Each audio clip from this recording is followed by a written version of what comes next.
It's final. South Africans will head to the polls in 2 months. This comes after Constitutional Court ruling that dismissed the IEC's application that the election should be postponed to next year. Political parties like the UDM, PAC and the ANC, which failed to register their candidates on time, may have to lick their wounds.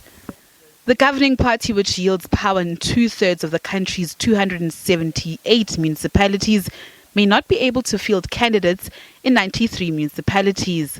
If elections are in October, we're in trouble because we can't fix. We're going to have areas where we have no candidates. And remember, if you have no candidate, you get no vote. But a debate is brewing on whether the Apex Court's ruling allows the election timetable to change.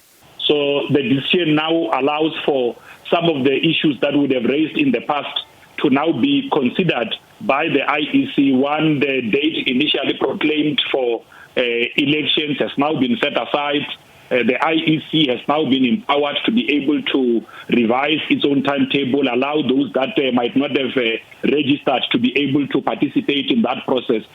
Some political parties who made their arguments before the Constitutional Court last month have welcomed the announcement, with some of them having mixed reactions on whether or not the election timetable should be changed. We must warn the IEC that it must not be tempted to open candidate registration.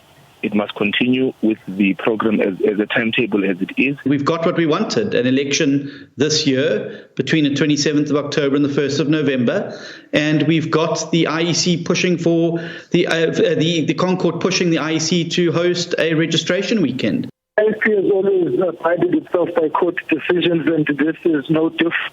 We had complied precisely with the IEC timelines because we understood that the court had the option to rule otherwise, and that has happened.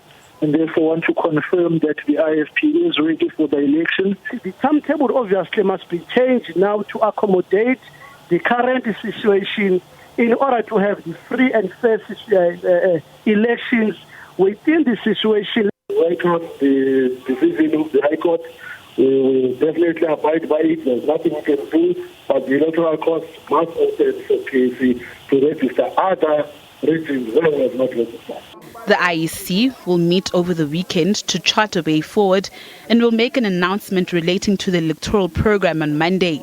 Natasha Piri, SABC News, Johannesburg.